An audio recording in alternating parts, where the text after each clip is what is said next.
दोस्तों सुनिए कहानी बूढ़े पिता अब कहाँ रहेंगे। हेलो गौरव, अगले सप्ताह में हम यूरोप टूर पर जा रहे हैं। पापा को कब छोड़ दूँ तुम्हारे पास, या तुम लेने आओगे उन्हें? अरे भैया, एक समस्या हो गई है। नेहा के भाई ने हमारी कश्मीर टूर की बुकिंग की है, वह भी अगले महीने की ही है, इसलिए सॉरी, मैं पापा को नहीं ला सकता यहाँ। गौरव के ऐसा बोलने पर विवेक का तो सिर ही घूम गया। पर मैंने तो पूछकर ही यूरोप टूर की बुकिंग की थी ना। उस बात को 3 महीने हो चुके हैं और तुम मुझे अभी बता रहे हो कि नहीं आ सकता। वह भी मैंने पूछा तब। अब तुम मुझे बताओ, मैं पापा को कहाँ भेज दूँ? भैया, आपको तो पता ही है ना नेहा का स्वभाव कैसा है। उसने एक बार ठान लिया तो ब्रह्मदेव भी उसके प्लान को फेल नहीं कर सकते।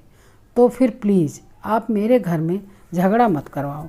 रह गया पापा का सवाल, तो वो आप नीतू से पूछ लो, उसका घर बहुत बड़ा है। अरे लेकिन उतने में फ़ोन कट गया। विवेक ने गुस्से से मोबाइल की तरफ देखा। गौरव हमेशा ऐसे ही करता है। शादी होने के बाद से कभी भी उसने माँ पापा की तरफ ध्यान नहीं दिया। 2 साल पहले माँ कैंसर से मर गई, पर उनकी बीमारी में एक भी पैसे की मदद नहीं की उसने। पिछले साल पापा को हार्ट अटैक आया तो अजनबी की तरह हॉस्पिटल में पापा को मिलने आने के सिवाय उसने कुछ भी नहीं किया।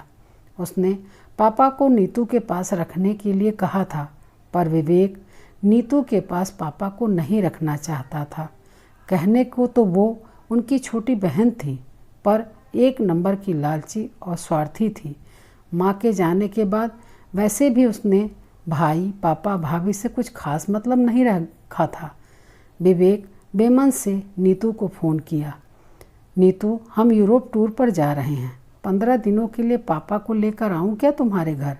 अरे भैया, मेरी ननद आ रही हैं डिलीवरी के लिए मेरे ही पास। मुझे बताओ, मैं उनकी तरफ ध्यान दूँ कि पापा की तरफ? लेकिन नीतू, तुम्हारा घर तो बहुत बड़ा है, पापा कहीं भी रह सकते हैं। नहीं बाबा, इससे अच्छा है तुम एक काम करो, उनको 15 दिनों के लिए किसी वृद्धाश्रम में भेज दो, कोई दिक्कत नहीं होगी। फिर नीतू, हम 3 भाई बहन के होते हुए भी उनको वृद्धाश्रम में भेजना अच्छा नहीं लगेगा। देखो भैया, मैं नहीं रख सकती उन्हें बस। अगर आपको मेरा सुझाव पसंद नहीं आया तो फिर आप ही देख लो क्या करना है। इतना कहकर उसने भी फ़ोन कॉल कट कर दिया। घर आने के बाद विवेक से रश्मि ने पूछा कि पापा को कहाँ भेजेंगे। उत्तर सुनकर हमेशा की तरह वह भी भड़की। हमने ठेका लेकर रखा है क्या पापा को संभालने का? इन दोनों की कोई भी जिम्मेदारी नहीं है क्या? उसका बोलना भी सच था। बड़ा बेटा होने से आपको एक अटैक आ चुका है, आपका बीपी और शुगर हमेशा ज़्यादा होता रहता है, कैसे छोड़ दें आपको अकेला यहाँ पर? अंत में विवेक को खुद की टूर कैंसिल करके रश्मि और बच्चों को टूर पर भेज देना ही सही विकल्प लगा। रश्मि का गुस्सा और 2 लाख का नुकसान भी उसे ही सहन करना था, पर उसके पास इसके अलावा कोई दूसरा रास्ता नहीं था। विवेक ने जब यह बात रश्मि को फ़ोन करके बताया तो वह रोने लगी और फ़ोन काट दिया। विवेक ने ड्राइवर को बुलाया और ऑफिस के बाहर आकर गाड़ी में बैठ गया। बहुत टेंशन में दिख रहे हो साहब आप? उसके ड्राइवर मोहन ने पूछा। फिर विवेक ने सब बात बताई उसे। सब सुनने के बाद वह बोला, अरे साहब, आप क्यों ट्रिप कैंसिल करते हो? साहब, मैं मेरे घर ले जाता हूँ बड़े साहब को। नहीं नहीं, क्यों तुम्हारी फैमिली को परेशान करना? पापा की ज़्यादा देखभाल करनी पड़ती है, उनकी दवाइयों और खाने पीने का भी वक्त देखना पड़ता है। अरे साहब, उसमें क्या है, हम भी अपने पिताजी का करते ही हैं ना।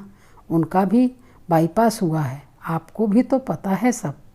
मेरे पिताजी बड़े साहब को पहचानते भी हैं, दोनों की अच्छी दोस्ती हो जाएगी। मैं बड़े साहब को लेकर ही जाऊंगा।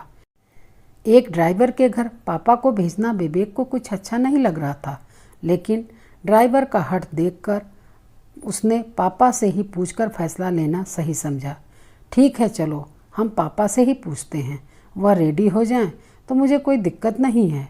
ड्राइवर बहुत खुश हुआ। घर जाकर उसने बड़े साहब से पूछा। पापा भी तैयार हो गए। वह बोले, इसके परिवार को तो मैं जानता हूँ, कोई दिक्कत नहीं है, मैं जाने के लिए तैयार हूँ। मोहन ने तुरंत अपने घर पर फ़ोन करके सबको बड़े साहब के घर आने की बात बताई। टूर के दिन मोहन बड़े साहब को लेकर पहले अपने घर गया, बाद में उसने विवेक और परिवार को एयरपोर्ट पर छोड़ा।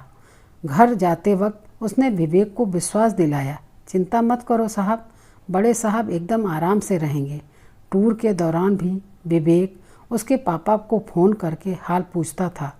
उनका हमेशा एक ही उत्तर रहता था, चिंता मत करो, मैं यहाँ ठीक हूँ। 16वें दिन मोहन उनको लेने के लिए एयरपोर्ट पर गया। विवेक ने पापा के बारे में पूछा तो मोहन ने कहा, मज़े में हैं बड़े साहब, बहुत धमाल की दोनों बूढ़ों ने। वह सुबह उठकर मॉर्निंग वॉक पर जाते थे, फिर दिन भर पत्ते और शतरंज खेल खेलते थे, फिर शाम को मंदिर में जाकर भजन कीर्तन सुनते और अपनी उम्र के लोगों के साथ चौपाटी पर बैठकर खूब गपशप करते थे। हमें छोड़ने के बाद लेकर आना पापा को घर पर।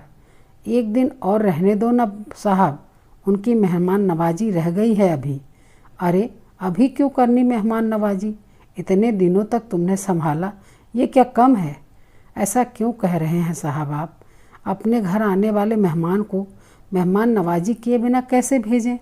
और मैंने संभाला ऐसे मत बोलो आप, मैंने कुछ ज़्यादा नहीं किया, बड़े साहब ही बहुत अच्छे से रहे हमारे घर। अच्छा बाबा, ऐसे बोलकर विवेक ने उसे पिताजी को एक दिन और रुकने के लिए हाँ कर दी। दूसरे दिन शाम को पापा घर आए तो वह बहुत खुश दिख रहे थे। उनके हाथ में एक थैली थी, पैंट शर्ट का कपड़ा, टॉवेल, टोपी थी। यह देखकर विवेक बोला, अरे इसकी क्या ज़रूरत थी मोहन? नहीं कैसे साहब, बड़े साहब को ऐसे ही थोड़ी भेज देता मैं। उतने में रश्मि ने विवेक को अंदर बुलाया और कहा, सुनो जी, 5-10 हज़ार उसे दे दो। विवेक को भी वो सही लगा। मोहन के घर जाकर उसने 10 हज़ार उसके हाथों में दिए तो मोहन ने उसकी तरफ आश्चर्य से देखा और फिर वह 10 हज़ार उसकी जेब में रख दिए और बोला, यह क्या है साहब? अरे पिताजी को संभालने का कोई पैसा लेता है क्या भला? और हाँ, आगे भी कभी ऐसा प्रसंग आया तो बड़े साहब को बिना सोचे मेरे पास भेजना। विवेक का मन भर आया, उसने मोहन को गले लगा लिया। 3-4 दिनों बाद गौरव और नीतू का फ़ोन आया। टूर कैंसिल किया या फिर पापा को वृद्धाश्रम में रखा था, ऐसा पूछ रहे थे दोनों।